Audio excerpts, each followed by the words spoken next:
Welcome to the movie box. आज मैं आपको एक्सप्लेन करने वाला हूँ एक अमेरिकन सर्वाइवल फिल्म जो इसी साल 2022 में रिलीज हुई थी, जिसका टाइटल है फॉल। इस मूवी की स्टार्टिंग में हम 3 लोगों को देखते हैं, बैकी, हंटर और बैकी का हस्बैंड डैन। ये तीनों एड्रेनलिन जंकीज थे, यानी सिर्फ बेसिक सेफ्टी से इन्हें बड़े बड़े पहाड़ों की चढ़ाई करना बहुत पसंद था और आज भी वो यही कर रहे थे। लेकिन आज जो इनके साथ होने वाला है वो इनकी लाइफ को एक अलग ही डायरेक्शन में ले जाएगा। हंटर सबसे ऊपर थी, बैकी और डैन एक साथ ऊपर बढ़े जा रहे थे। बैकी काफी डरी हुई थी, लेकिन डैन उसे बीच बीच में हौसला दे रहा था। चढ़ाई करते करते डैन जब एक खाली चट्टान में सेफ्टी हुक्स लगा रहा था तो अचानक से ही उसके अंदर से एक बर्ड निकल आता है। डैन अपने आप को संभाल नहीं पाता और उसका हाथ फिसल जाता है। उसके वेट से एक एक सेफ्टी हुक्स चट्टानों से निकले जा रहे थे और आखिर में डैन नीचे गिर जाता है और उसकी मौत हो जाती है। इस इंसिडेंट के बाद उसकी वाइफ बैकी को बहुत सदमा लगता है और वो डिप्रेशन का शिकार हो जाती है। उसने अब अल्कोहल कंज्यूम करना स्टार्ट कर दिया था। उसके डैड हमेशा उसे समझाते थे कि वो अपनी जिंदगी में आगे बढ़े, क्योंकि अगर उस दिन उन पहाड़ों से डैन की जगह तुम गिरी होती तो डैन तुम्हारे लिए इस तरह डिप्रेशन में नहीं जाता, बल्कि वो अपनी लाइफ में आगे बढ़ जाता। ये सब सुनकर बैकी को अपने डैड पर बहुत गुस्सा आता है और वो उन्हें खुद से दूर रहने के लिए कहती है। बैकी डैन के वॉइस मेल को सुनकर खूब रोया करती थी, लेकिन इसके बाद उससे मिलने उसकी दोस्त हंटर आती है, जो उससे लगभग 10 महीने बाद मिल रही थी, क्योंकि उसे भी डैन की मौत का बहुत दुख था और वो बस अकेले रहना चाहती थी। वो बैकी से कहती है कि उसे भी लाइफ में आगे बढ़ना होगा और इसके लिए उसके पास एक प्लान है। वो बैकी को एक रेडियो टावर दिखाती है जिसकी ऊंचाई थी 20,000 फुट, यानी लगभग 610 मीटर। वो बैकी से कहते हैं कि हम इस टावर की चढ़ाई करेंगे और सबसे ऊपर जाकर डैन की अस्थियों, यानी कि उसकी डेड बॉडी की एशेस को विसर्जित कर देंगे। लेकिन बैकी उसे कहते हैं कि डैन के जाने के बाद अब उसे इन सब चीज़ों से डर लगता है और वो ये नहीं कर सकती। हंटर उसे थोड़ा सा मोटिवेट करती है, लेकिन वो कहती है कि बाकी सब उसके ऊपर है। अगली सुबह जब बैकी डैन की अस्थियों को देखती है तो वो डिसाइड करती है कि वो उस टावर की चढ़ाई करेंगे। अगले दिन वो दोनों उस टावर की तरफ जाते हैं जो उनसे सिर्फ 6 किलोमीटर दूर था।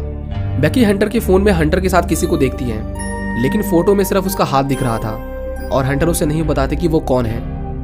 वो दोनों एक रेस्टोरेंट में बैठे थे। बैकी का फोन डिस्चार्ज हो गया था, तो हंटर उसे फोन चार्ज करने की एक ट्रिक बताती है, जिसमें वो लाइट बल्ब के सॉकेट से फोन को चार्ज करते हैं और ये ट्रिक काम भी करती है और बैकी का फोन पूरा चार्ज हो जाता है। सुबह होते ही वो उस टावर की ओर जाने लगते हैं। हंटर सब कुछ शूट कर रही थी और उनकी कार बीच सड़क पर थी और तभी उनके सामने से एक बड़ा ट्रक जाता है, लेकिन वो दोनों एक बड़े एक्सीडेंट से बच जाते हैं। वो कहावत है ना, you never know what your bad luck has saved you from, और इस कहावत का उल्टा भी कभी कभी सही होता है। यहाँ वो दोनों बच तो जाते हैं, लेकिन आगे जो होने वाला था वो और भी बुरा था।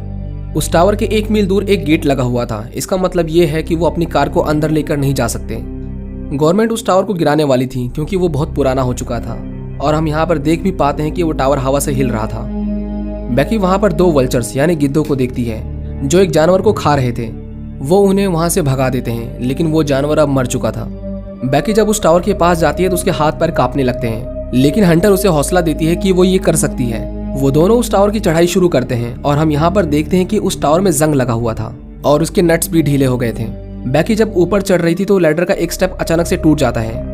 बैकी बहुत डर जाती है, लेकिन वो खुद को संभाल लेती है। अब वो टावर के काफी ऊपर आ चुके हैं और इस पॉइंट पर टावर की इंटरनल लैडर खत्म हो चुकी थी। अब उन्हें टावर के बाहर की सीढ़ियों से चढ़ाई करनी थी। इतने लंबे सफर के बाद फाइनली वो उस टावर के टॉप पर थे। हंटर कुछ फोटोज क्लिक करती है। वो बिना किसी सपोर्ट के उस टावर पर लटक जाती है।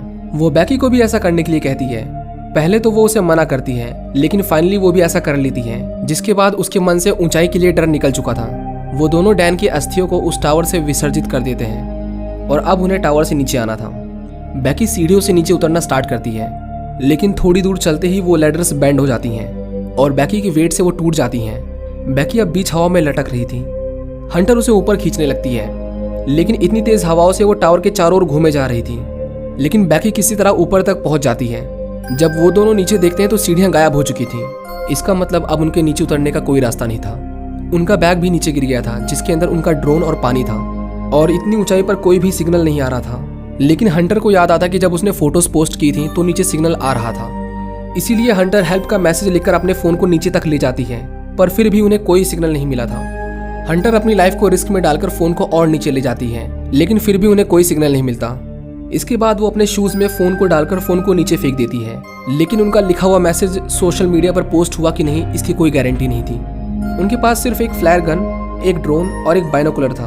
वो देखते हैं कि एक आदमी उस टावर के नीचे खड़ा था और वो अपने डॉग के साथ वहां पर कुछ ढूंढ रहा था। वो दोनों उसे खूब आवाज देते हैं, लेकिन उसे कुछ भी सुनाई नहीं दे रहा था।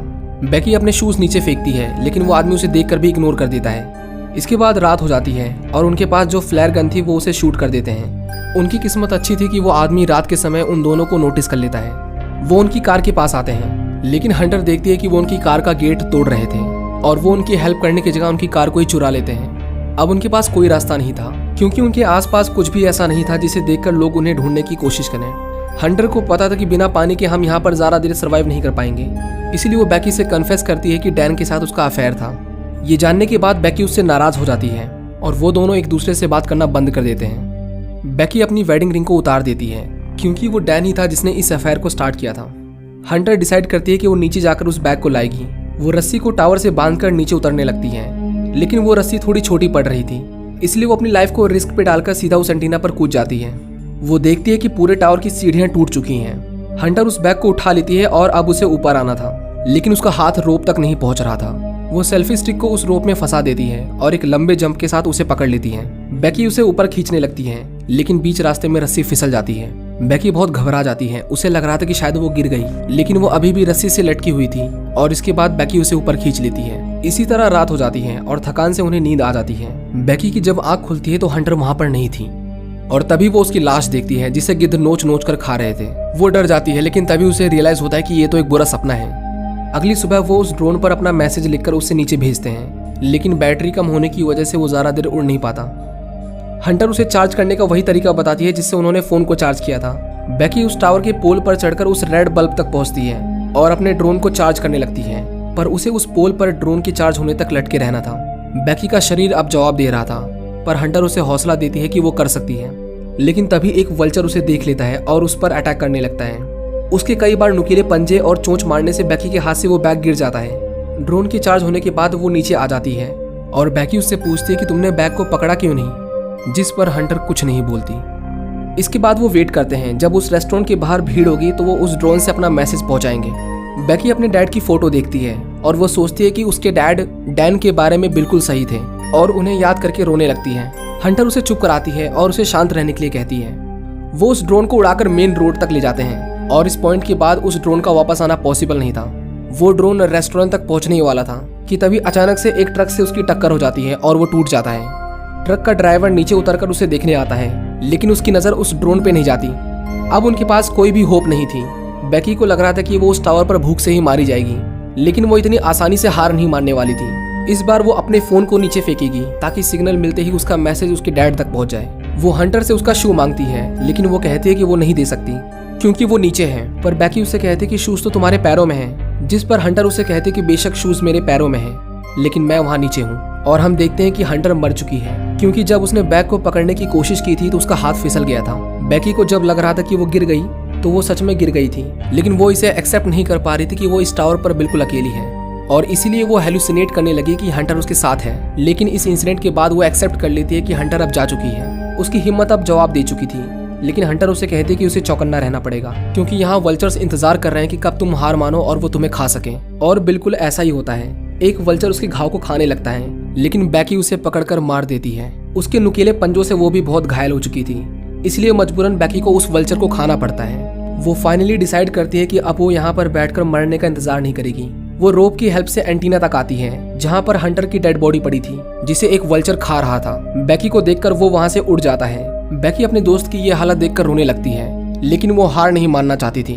वो उसके शूज में अपने फोन को डाल देती है और इस बार वो श्योर करना चाहती थी कि उसका फोन नीचे गिरकर टूट ना जाए। इसीलिए वो हंटर के कटे हुए पेट में उस शू को डाल देती है और उसकी बॉडी को नीचे गिरा देती है। तेज हवाओं से वो एंटीना भी हिल रहा था, लेकिन उसके पास उम्मीद रखने के अलावा और कोई रास्ता नहीं था। इसके बाद हम बेकी के डैड को देखते हैं जो उस टावर तक पहुंच जाते हैं और वहां पर रेस्क्यू टीम एक डेड बॉडी को उठा रही थी। उन्हें लगा कि वो उनकी बेटी है, लेकिन तभी वो बेकी की आवाज सुनते हैं और हम देखते हैं कि बेकी को सक्सेसफुली रेस्क्यू कर लिया गया है। वो अपने डैड की गले लगकर उनसे माफी मांगती है और उसे रियलाइज हो गया था कि लाइफ बहुत छोटी है, इसीलिए उसके हर एक मोमेंट को जियो, लेकिन इस तरह तो कभी नहीं। और इसी के साथ ये मूवी यहीं पर खत्म हो जाती है।